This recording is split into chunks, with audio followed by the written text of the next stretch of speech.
بسم الله الرحمن الرحيم. وعن جابر رضي الله تعالى عنه عن رسول الله صلى الله عليه وسلم قال: من اعتذر إلى أخيه فلم يعذره أو لم يقبل عذره كان عليه مثل خطيئة صاحب مكس. حضرت جابر رضی اللہ تعالی عنہ حضور علیہ السلام کا ارشاد گرامی نقل فرماتے ہیں: من اعتذر الى اخیہ فلم يعذره او لم يقبل عذره، جو کوئی شخص کسی دوسرے فرد سے اپنی غلطی پر، اپنے قصور پر معذرت کرے، معافی طلب کرے، لیکن دوسرا آدمی اس کی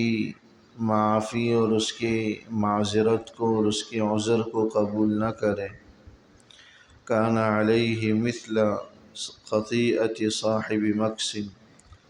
تو اس پر ایسے ہی گناہ ہوگا جیسا کہ صاحب مکس یعنی ظالمانہ ٹیکسز لینے والے کا گناہ ہوتا ہے، ظالمانہ ٹیکس لینے والے کا گناہ ہوتا ہے۔ من اعتذر الی اخیہ، جو کسی بھائی سے اپنی غلطی پر، اپنے قصور پر معذرت کا طلبگار ہو، معافی مانگے کہ بھئی مجھ سے غلطی ہو گئی، دو آدمیوں میں کسی بات میں کوئی تو میں ہو گئی یا کسی سے کوئی غلطی ہو گئی ہو اور وہ اپنی غلطی پر معذرت کا طلبگار ہو، بھئی مجھے معاف کر دو، غلطی ہو گئی، لیکن سامنے والا اس عذر کو قبول نہ کرے اور یہ کہے کہ میں تمہاری معذرت قبول نہیں کرتا، میں تمہیں معاف نہیں کرتا، تمہیں تو بعد میں دیکھوں گا، یا تمہیں تو اللہ پوچھے گا، اس قسم کے جملے ہم کہہ جاتے ہیں اور وہ اس کے عذر کو قبول نہیں کرتا، کان علیہ مثل خطیئۃ صاحب مکس، تو فرمایا کہ عذر قبول نہ کرنے والے پر ایسا گناہ ہوگا جس طرح صاحب مکس یعنی ظالمانہ ٹیکس لینے والے کا گناہ ہوتا۔ مکس عربی زبان میں اس قسم کی بیار وغیرہ وصول کرنے کو کہا جاتا ہے، آج کل اس کو ٹیکس کہا جاتا ہے، ظالمانہ قسم کے ٹیکس جو اس قانون کے تحت بھی نہ آتے ہوں،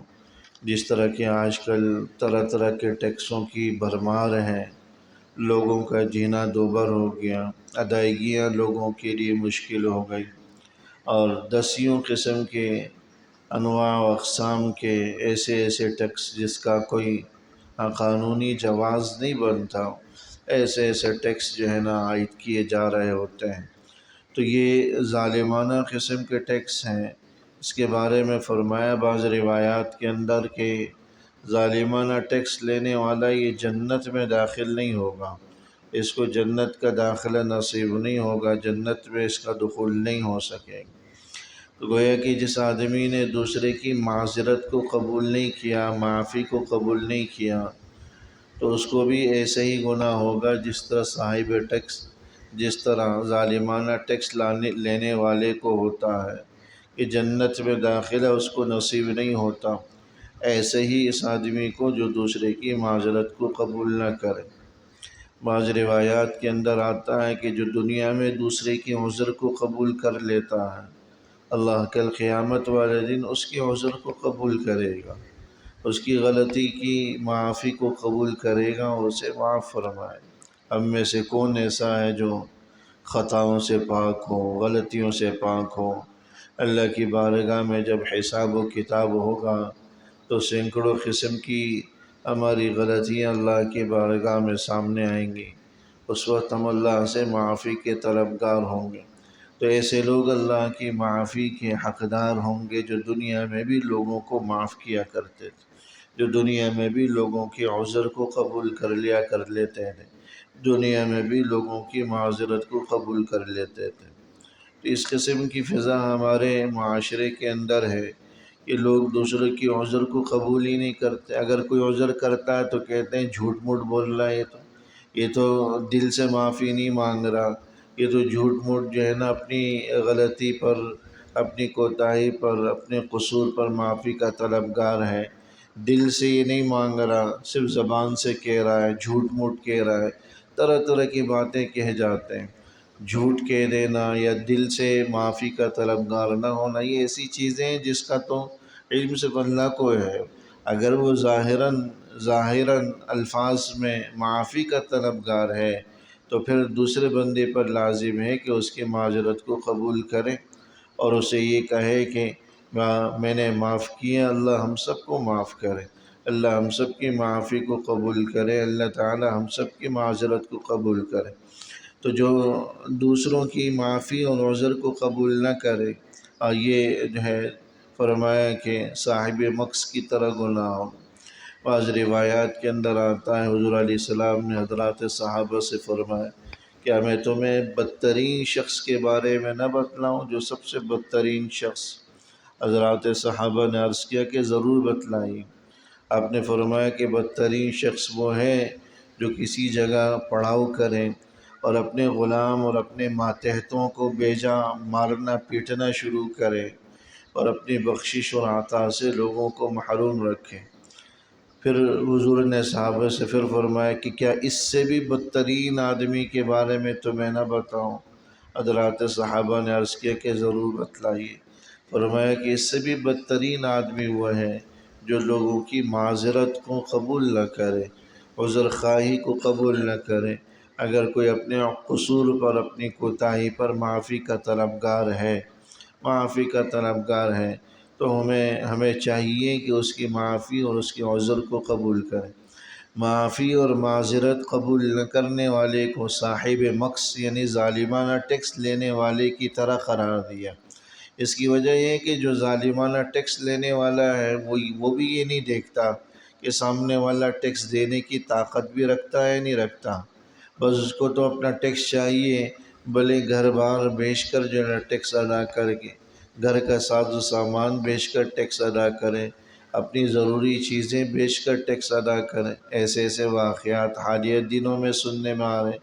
لوگ اپنی استعمال کی چیزیں، گھریلو اشیاء اور اپنی سواریاں بیچ کر یہ بجلی کے بل ادا کر رہے ہیں، ٹیکس ادا کر رہے ہیں۔ تو ظالمانہ ٹیکس لینے والا بھی کسی کے عذر کو قبول نہیں کرتا۔ تاجر لاکھ کہے کہ بھائی اتنا ٹیکس مجھ پر نہیں آتا، استعمال کرنے والا صارف یہ کہے کہ اتنا ٹیکس مجھ پر نہیں آتا، اتنے میں نے بجلی کا استعمال نہیں کیا جتنا آپ نے یونٹ میرے کھاتے میں ڈال دیا ہے، جتنا آپ نے ٹیکس میرے اوپر ڈال دیا ہے، نہیں آتا۔ لاکھ کہیں کوئی سنوائی نہیں ہوتی، آپ کی کسی عذر کو قبول نہیں کیا جاتا۔ لوگ اپنے بلوں کو لے کر ان کے دفاتر میں چکر پہ چکر لگا رہے ہوتے ہیں کہ کسی طرح کچھ کنسیشن ہو جائے، کٹوتی ہو جائے، کمی ہو جائے۔ مجال ہے کہ جو 1 یونٹ تک کی قیمت کم کریں، لیکن وہ ہر حال میں اپنا ٹیکس وصول کریں گے، ظالمانہ ٹیکس وصول کریں گے، کسی بھی حال میں دوسرے کے عذر کو قبول نہیں کریں۔ تو اس لیے اس صاحب مکس نے ظالمانہ ٹیکس وصول کرنے والے سے تشبیہ دی گئی کہ جس طرح وہ کسی کے عذر کو قبول نہیں کرتا، ایسے یہ بھی آدمی دوسرے کی معذرت کو قبول نہیں کر رہا، دوسرے کے عذر کو قبول نہیں کر رہا۔ اس سے بڑی بات کیا ہوگی کہ حدیث میں یہی فرمایا گیا، جو دنیا میں لوگوں کے عذر کو قبول کرے، اللہ آخرت میں اس کے عذر کو قبول کرے گا۔ جس دن ہم سب اللہ کی معافی کے طلبگار ہوں گے، اس بات کے طلبگار ہوں گے کہ اللہ ہماری معافی کو قبول کریں، ہماری معذرت کو قبول کریں اور اللہ ہمیں معاف فرمائے۔ اللہ جل شانہ عمل کی توفیق نصیب۔ ربنا تقبل منا انك انت السميع العليم وتب علينا انك انت التواب الرحيم وصلى الله تعالى على خير خلقه محمد وآله وصحبه آمين برحمتك يا